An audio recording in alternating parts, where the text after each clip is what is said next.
Good morning, YouTube. This is Riding with Rick. It takes a lot more to stop this motorcycle than what you're on.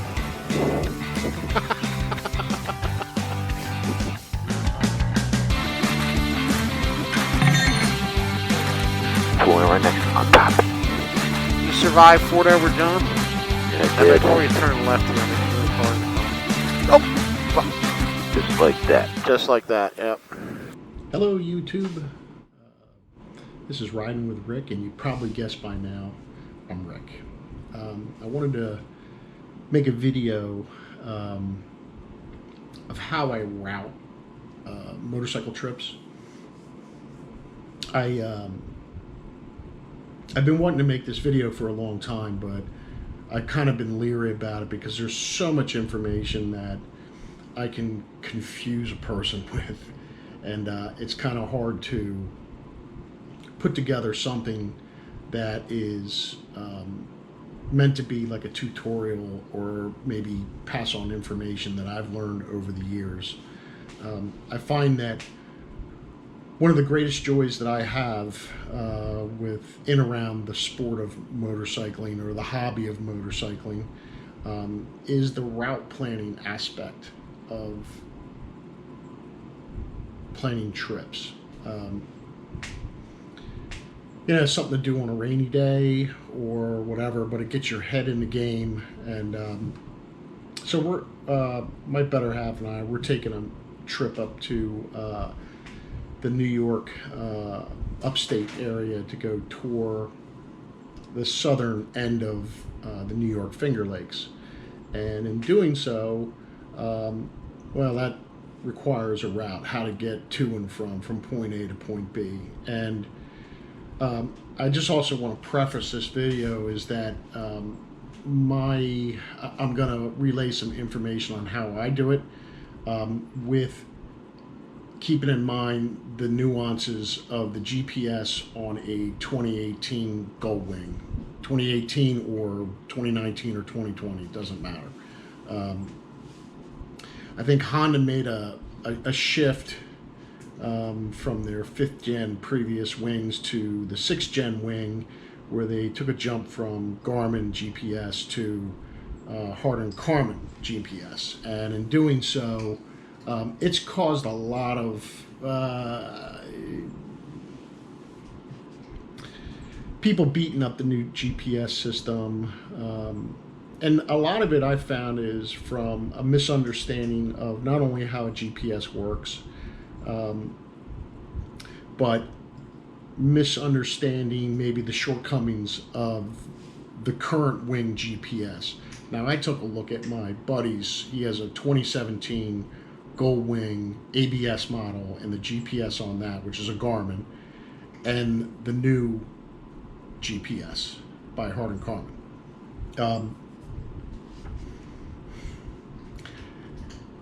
He self-admittedly said that he's a little jealous. The screen's bigger, the color's more vibrant, and I don't think that Honda's really ever produced any robust, built-in, all-in-one GPS. So speaking of GPS, this is a Zumo. It's probably one of the first generation Zumos put out. I used to hang this off the fairing of my Harley Davidson Street Glide, and it served me very well. It's a great GPS, and my understanding is the latest and greatest Zumo out there. Forget me, I don't know what the model number is, but it is a really nice GPS. Problem is with the Goldwing is that unlike the Harley Davidson, this was mounted to the fairing of a Harley Davidson with integrated charging port. Like, there's a little charge thing on the back of this thing, and you would just snap it into the fairing. And on a Harley Davidson, specifically the Street Glide, the fairing is stationary, or the fairing moves with the bike. So if you turn the wheel, the fairing moves. So you could pretty much keep a good eye on this. On a new Goldwing, the fairing's stationary, and if you mount this on the handlebar, well, the screen display is going to move. It's going to go out of your line of sight, and then you're going to get, like, you know, glare. I'm not going to get into all the ups and downs of an external GPS, but just know that a lot of people, they have abandoned the Honda GPS and gone with like a Zumo like this. All right, so I'm going to go over just generally how I get started in planning a route. And we'll take a little brief look at the underlying GPX file and understanding that a little bit. And then I'll actually go through the steps to upload it and get it ready on the motorcycle. All right, let's get started. Before we jump in, let me give another quick route theory and how I get started. So, you know, this trip, for example, that we're taking is going to be a 3-day trip. So there's a time allotment. Then there's also, I have to also take in consideration my passenger and how far we travel. Seems to me that we start getting a little uncomfortable in the seat around the 300-mile mark. Also, I want to note that, like, when I plan like a multi-day trip, such as the one that we're doing next Friday, I tend to break up the individual routes as legs. So there's one for each day, for example. So I'm not going to show you how I'm going to get to a destination. I'm going to show you the intermediate day trip to and from and how I plan it out. So just keep in mind, like, you can go ahead and start planning a route right away in some route planning software, and now you've got, like, oh my gosh, like, I just planned out a to and from type trip that's 700 miles. How am I going to do that on one day or two, you know, whatever, in 2 days? So just keep in mind that there's a little thought that goes behind, like, each trip in its entirety. For example, this trip, we have a Friday, Saturday, come home on a Sunday. So we're going to stay in a hotel Friday night. We're going to ride all day Sunday or Saturday to another hotel destination, and then come home. So the first thing I want to do is I kind of want to get a general idea of, like, where I'm going. Is it doable in the time allotment that I have? And then I plan around those parameters, so to speak. All right, so the best way to show you that is to, like, flip this camera around and show you on my computer, like, what I'm doing. I'm kind of looking at my computer screen here. So just to get a general idea of where I'm going, I'm just going to look at the map in New York. Now, I'm traveling, I should say we're traveling from North Philadelphia region to New York, and then the plan is to kind of get in the general area of Lake George, and then move across West Canada Lake Wilderness area. I've done a little research in this area of New York, and a couple of roads to pick up on. So just to see if it's doable, I'm going to zoom in here, and we're going to stay at a hotel in Glen Falls. Now, it's irrelevant, right, for this purpose to find out, like, you know, exactly the address of the hotel, but I just want to get a general idea of where we're going. And is it doable in this leg of the trip? And then I'm just gonna, like, put in over here, Oswego, New York.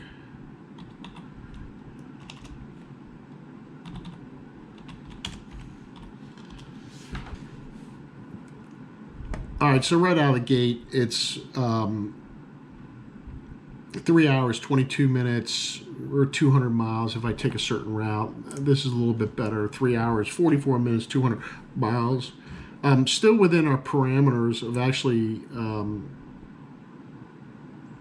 having a nice day trip, you know, on the second day of this trip. Now, I'm going to kind of zoom in here And Route 28 is really the road that I want to kind of traverse, kind of go up in this area and kind of go past these southern Finger Lakes, I guess you would call them, or inlets in New York. So I'm going to just put a point here on the route and just kind of drag it if I can.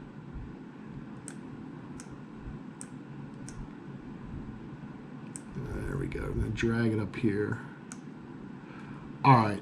So this is the general, you know, aside from the stuff I can work out in the route planning piece of it, that it is doable. It's 4 hours, 18 minutes, 119 miles, 200 miles, well within our range. You know, 4 hours, 18 minutes, and knowing my girlfriend, it's going to be, you know, that's a 5.5 hour day, maybe 6 hours with, you know, potty breaks and wanting to, you know, get off the bike and take a look at some of the scenery, etc. Eating, and you know, she's going to find some kind of roadside something or other that she insists that we stop at. So, you know, 6 hours ish, but the miles really won't change. So definitely doable. It gets us, you know, out in the morning on Saturday morning and puts us to a hotel in Oswego, which just happens to be on the edge of Lake Ontario, all in a day. It's not going to be like exhausting day and then have to face, you know, 250, 300 miles, etc. to come all the way back home. So now I got a general idea that it's doable. So let me switch gears here, and I'm going to go into my route planning software, which I use REVER. There's a lot of them. There's Garmin Basecamp, Honda Trip Planner, Harley Davidson Ride Planner, Curvature. You know, the list is extensive. I found that REVER's, no, and I don't work for REVER. I'm a paying customer, and yes, I pay for a subscription for the amount of route planning that I do and what it gives me, and specifically it resolves upload issues, etc. in the new Goldwing. It's worth it to me. So it's going to start out here, East Greenville, but I'm going to kind of zoom out, and I know from the map that I just looked at that we're going to be up in very close to Lake George. Lake George is north of Saratoga Springs, and I just happen to know it's this body of water. I'll zoom in here. And we're staying in Glen Falls. Now, I'm just going to put a start point in the town of Glen Falls off of Route 9, because ultimately Route 9 is what I want to carry. I'll eventually come back in here and tweak this trip to be very specific about where the address of the hotel is. But for the most part, I want to start right on Route 9 or pick it up here, and I'm going to put in my endpoint over here as Oswego. There's, you know, obviously we're staying in a hotel. Like I said, I'll come back and plug in real addresses here for my start and my end destination. But for this tutorial, I'm just going to kind of talk about waypoints and settings, that kind of stuff. So you can see if I start out here in Glen Falls, and it's going to take me on interstate through Utica, north of Syracuse, all the way up to Oswego. Well, that's not optimal for me. And I have settings here in this UI, user interface, to avoid highways and avoid tolls. But I like to have the granularity of planning. So I've done a lot of research about this Route 28 through this route here, and that's the real way I want to go. So I'm going to just grab a waypoint by clicking on this route here, and I'm going to drag it to my intended road to start. And all right, so generally speaking, I'm kind of getting in the ball game here. I don't want to go down into Utica. I want to kind of come northbound on Route 13. So I'm going to do the same thing. Is I'm just going to kind of drag this route, and it's important that you can drag routes. Else, if you can't, you're going to really have a hard time doing some planning. I want to be north of Oneida Lake coming into my destination. So I'm just going to kind of drag it here. Now this may redraw, but that's okay. All right, so now we're kind of getting into my intended route based on what I kind of looked at in Google Maps. So now coming back here, I'm going to start plotting waypoints. Now let me just say a little thing about waypoints. A GPS doesn't know anything about an address. It goes by latitude and longitude, and behind each waypoint is a latitude and longitude. And it's important to understand that, because the address that you see in this piece of software on your GPS, whatever, is just for graphical reasons that you're traversing to a physical address. But in reality, behind the scenes, and I'll show you this when we look at a GPX file, that it's the latitude and longitude is how a GPX gets you from waypoint to waypoint. This is actually the GPS routing me exactly on this route that I see on the screen here is nil to none. It's just not going to happen, because depending on the settings that I have set up on the bike, you know, shortest distance, fastest time, there's a bunch of them, and I'll briefly go over that when we get to the bike portion of it. It's going to interpret how to get from this point to this point much differently than you may be seeing on the screen here. So how do you force it? How do you come up with some reliable route planning? Well, that's why you lay down waypoints. So I'm going to zoom in from the start. Now, right out of the gate, I see that this trip is getting me up on Route 87 northbound.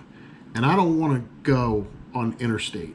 I didn't buy a motorcycle to ride interstate. I bought a motorcycle to see the country. And I want to kind of take Route 9 all the way up to my intended road of 28, past the southern shore of Lake George. So I'm going to force this, and I'm going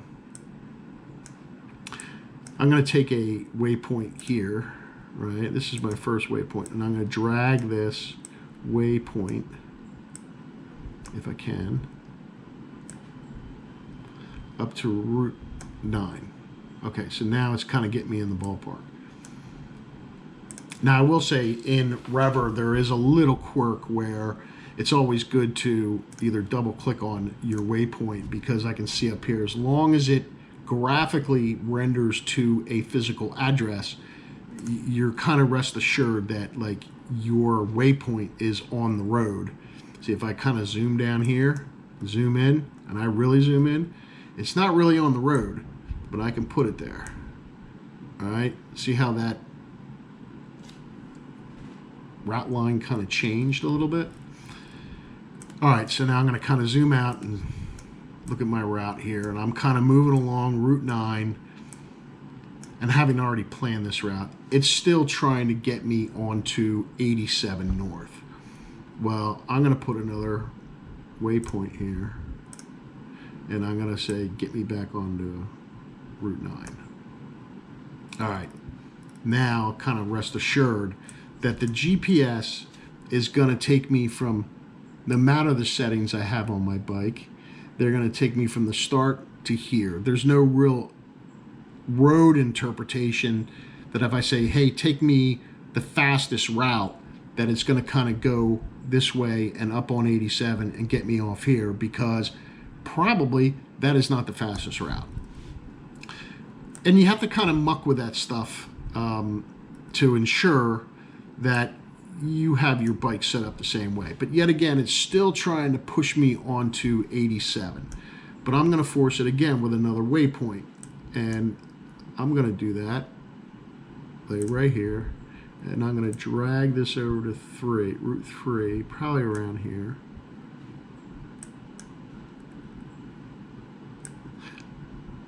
To where it's going to draw that. There we go. And I'm going to zoom in and make sure this waypoint's good. Not the best, but here we go. There we go, that's better.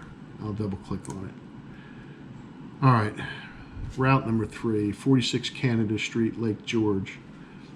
And this is called Canada Street. Route 9 is Canada Street. While we're talking Canada and New York, I don't know, but anyway, it puts me on Route 9. And then I'm going to kind of go up here. And now, generally speaking, anytime that I want to be on a road, off another road, I put a waypoint. And I put it after I turn. So I'll drop a waypoint right there, right? Now we're kind of getting somewhere. Now I'm up on Route 28. And if you kind of look at other roads, intersecting roads, I'm really kind of rest assured that I'm going to be on Route 28. Now here's the original one that I put here.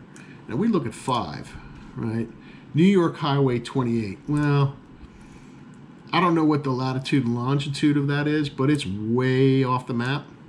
So I'm going to kind of drag it here. And sometimes you have to delete the waypoint and repaint it, but that's better. And it's after another intersecting road, Route 12. So that's kind of good.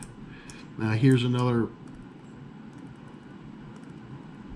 area where there's a turn, right?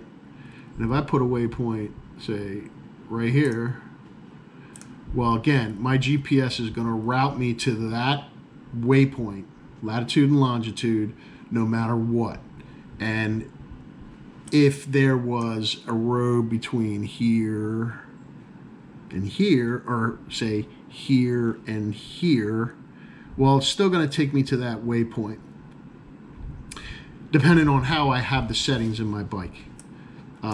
But being that I'm kind of forcing the situation, it's taking me exactly where I want to go. Now I'm kind of touring these little lakes, etc. Now I won't go any further here because it does get kind of tedious. I will go through here and look very closely at my waypoints to see where they are in the realm of, like, see, you know, here's a perfect example. That waypoint's like it's off a road. So if you can see where the route is a little bit darker than the gray route, so it's going to have me go here, but I don't even know what it's going to do. You know, go this way here, come back. That would not render well in the Honda GPS. So I'm going to take this route and I'm going to put it right there.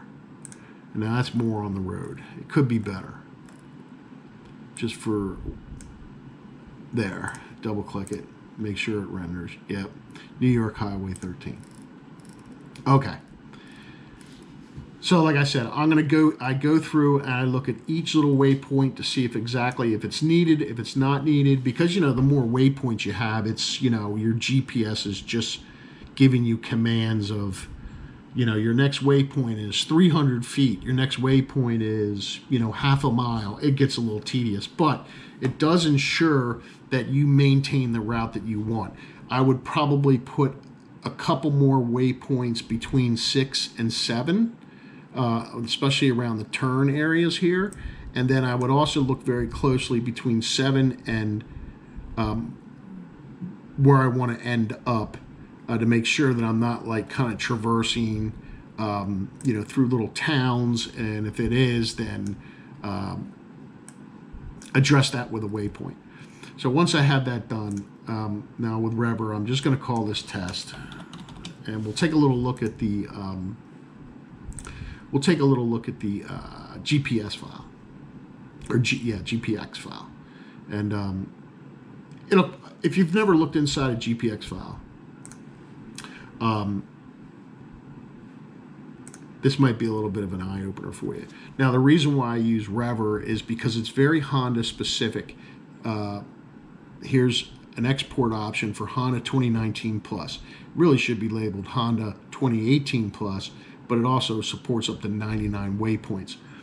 I gave a route to my buddy who has the 2017 Goldwing, and his Garmin does not, it won't consume a file that has more than, say, I think it's 25 waypoints, and if it does, it'll recalculate it as you're uploaded it into the bike, and all bets are off at that. The idea is to really like plan a route that mimics graphically what you see here as close as possible, and the way to do that is by putting down waypoints. So I'm just going to save this, and we'll take a quick look at it, and then we'll take a little break, and then I'll upload this file to the bike, and maybe go over a few things with the bike. But let's just take a look at this real quick.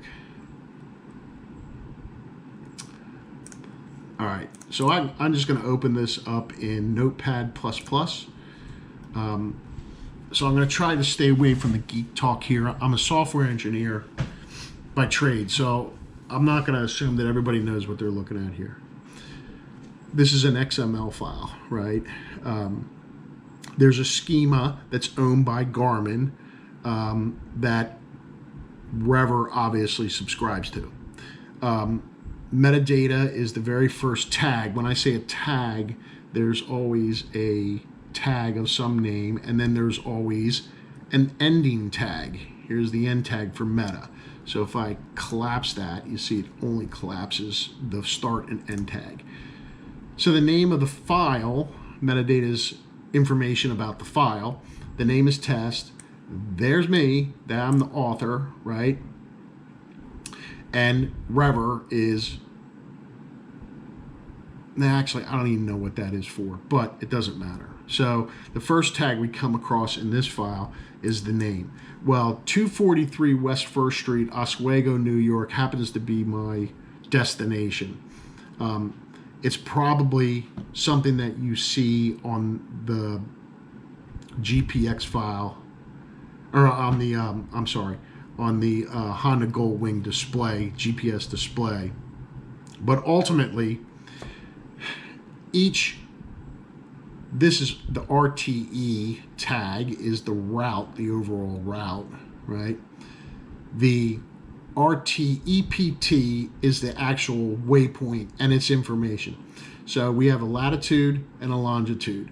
And here's the name that you would see graphically, 33 Glen Street, Glen Falls. Now, I think in the Honda, you don't see Glen Falls, you don't see New York or anything like that. You just see the street address. So if I took this latitude and longitude, and I'm going to do this, I'm going to copy it to my clipboard, right? And I'm going to go to just Google Maps, and I'm going to search for that latitude and longitude. And I can pretty much guarantee you that it's going to render that Glen Falls address. So I got to get rid of, in order to search that, I got to get rid of some quotes, double quotes. It doesn't need the, whoops. It doesn't need the double quotes. It doesn't need the LON equals. It just needs a comma and this. And if I get rid of that, so I just have latitude and longitude, hit enter. Oh, there it goes. So Glen Falls, New York, right? I look at I put it into a debug mode, but anyway. So there it is right here. All right, and that's exactly where I put that waypoint on Route 9, whatever. So the reason why I'm showing you this is that a GPS only knows about latitude and longitude. There's no grand database out there of every address in the United States or the world for that matter. It's just latitude and longitude. So in this, if I looked at, there's one waypoint, 2, 3, 4, 5, 6, 7, 8, 9 waypoints, right? So the very first waypoint that is going to get me, that the bike is going to navigate to, is 43.1 this latitude longitude, which is 333 Glen Falls. The next one is going to go to this latitude longitude, and so on and so forth. Now, just know that there is a lot of different settings on your bike that you could have, you know, shortest route, fastest route, avoid tolls, avoid tunnels, avoid highways. So it's going to try to do that depending on how you have waypoints. So if I actually modified this file and removed all these waypoints, well, gee whiz, your bike is going to go from this latitude longitude to this latitude longitude, and it's going to interpret that however you have the settings in the bike. It creates a lot of confusion. You know, I put a GPS in the hands of my mother at the age of 83, and it was the wrong thing to do because, you know, she's got it set to shortest route, and she's driving through Philly, and it took her through like the Badlands of Philadelphia because it's navigating the shortest route. And I think that she took that little TomTom and threw it in the trash after that. But anyway, so we're going to take, I'm not going to save this, but we're going to take this GPX file, and then we're going to load it up on the bike. And if you've never done that before, you know, I've also seen where users will report that they plan their routes physically on the GPS on the bike, and I'm like, oh no, that's disaster. No wonder there's a lot of frustration out there. Okay, I've said enough. Let's get out to the bike. All right, so one last step before getting the bike. You're going to need to copy the GPX file to a USB thumb drive. This is a SanDisk Cruiser. It was like, you know, like 128 meg USB thumb drive. Costs like $4 at Best Buy. You don't need, I mean, GPX files they're 2, 3, 4 kilobytes at best. So you don't need, like, you know, a 64 gig thumb drive. It's just going to cause you headaches. But I'm going to copy the file to this, and then I'm going to carry this out to the bike, and then I'll upload it to the bike, and we'll go from there. All right. All right, we're out here with the motorcycle. As you can see, I've got my USB thumb drive plugged into the USB port. I don't have the model where the USB port is in the trunk. It's underneath the shelter case here. So in order to get it in the bike, obviously you need the bike on. And as we all know, you know, we're going to get a little mag screen here. I'm going to answer that. And we're going to let the GPS initialize. Now I'm in a shed, so you need line of sight to satellites in the air, up in the sky, 3 of them to be exact, in order to get your GPS to work. So all right, there we go. So by hitting the enter key, it exposes a menu at bottom here, and I can hit menu, right? Scroll over to routes, and I'm going to import route. Now it's looking at everything on that thumb drive. Don't put them in a folder, and I also suggest to keep your file names as what they consider a whole name. Like I have Hawley to home. It's not Hawley space to space home. It's all just one word. Our file that we're looking for is test. So I'm going to scroll down to test using the jog dial, and boom, it's already uploaded into the system. Now I'm going to go back and hit the back button, and I have routes. Now I'll probably have a couple in here. So my last trip was up to Lake Wallenpaupack. So I have Hawley, or to Hawley, Pennsylvania, which is where Wallenpaupack is, and then I have another leg, Hawley to home. So in order to load this route for navigation, I've got it highlighted test and set destination. You can delete it, you can rename it, but here you have to set destination and it's processing. So the GPS is now calculating my route and my first destination, or my destination is what we saw in the GPX file, West First Street, 245 Oswego, New York. I think it's formatted a little bit differently, but it doesn't matter. So I'm going to say go.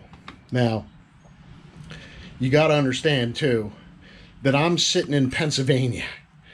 So if I scroll out here, and this, I'm going to scroll out big. I'm sitting in Pennsylvania. So to get to my starting point is 9 hours and 47 minutes and 487 miles. Well, that's because I have certain settings in here that are not going to take me on highways. It's going to avoid highways. I think I don't have shortest route calculated. I can't remember. But obviously, I don't want to travel 10 hours to get to some place that's really, I think it's only like a 6-hour ride. But as you can see, if I scroll out here and kind of bring my cursor, you can move this thing around here, and I'll zoom in.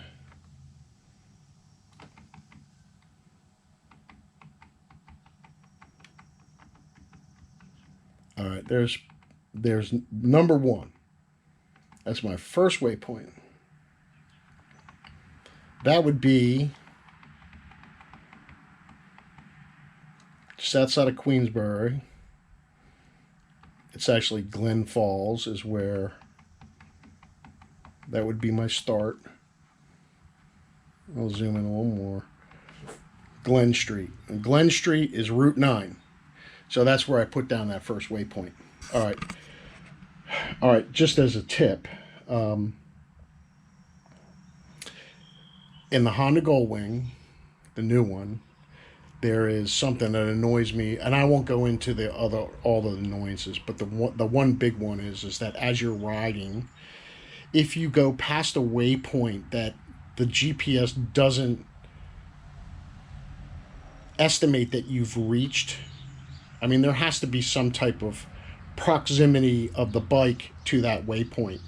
But if you go past it, you get detoured or whatever, this bike, the GPS will continually route you to that waypoint. More sophisticated GPSs will sit there and say, hey, it'll prompt you, do you want to navigate to your next waypoint? And then you could just answer like a nag screen. Here, you actually have to physically, manually go in and delete the waypoint. I can do that when I'm riding. I'm sorry. I use the handlebar controls to get to the menu screen. Actually, I have to be in navigation mode. Expose the menu, right? I just hit the enter button. You can do it here, or you can do it on the left handlebar control. And then you want to scroll over until you have clear guidance. Well, there's all your list of waypoints. Now, it used to be that it was even worse. If you had 10 waypoints here and you passed the first 3 waypoints and you're in the middle of your trip, you had to figure out what waypoint you were on in order to delete it. And so now I think I noticed after the last Honda update is that once you pass a waypoint, it's cleared from the list. So it's kind of like a stack. So the first waypoint, if I wanted to clear it, I just here and then yes. And then it will recalculate. So imagine doing that as you're riding and you're in an area where you really don't have a good line of sight to the satellites in the sky. This may or may not take a long time to calculate. So you're slowing down. It's a real hassle. But that's how you do that. I'm almost like intuitive. I'm just very, very careful about like when I'm planning a route that I don't miss my turns. And if I do, I know that generally there's a waypoint very close to the turn that I can just delete, and the GPS will navigate me to the next waypoint on the stack or the list I showed you.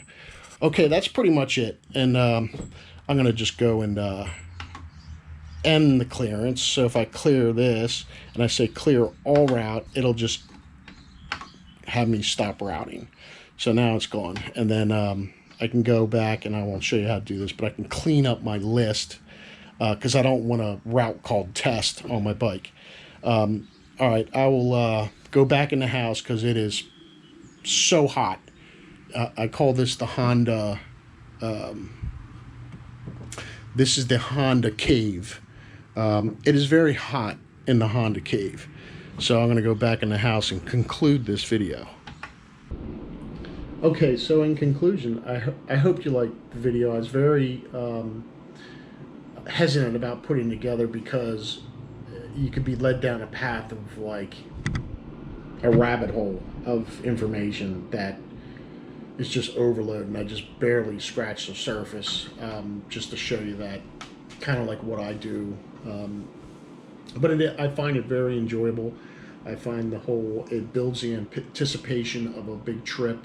I've got literally hundreds of trips planned, and even ones that I don't even think that maybe I'll take. It's just kind of plan the trip, investigate it, research it, and then put it on my bucket list to do. So I hope you got something out of it. This might be like totally worthless to you, but who knows. So if you like what you see, click subscribe and leave a comment. And if it's if it's something I can answer, I will certainly answer that in the comment section. All right, thanks for watching.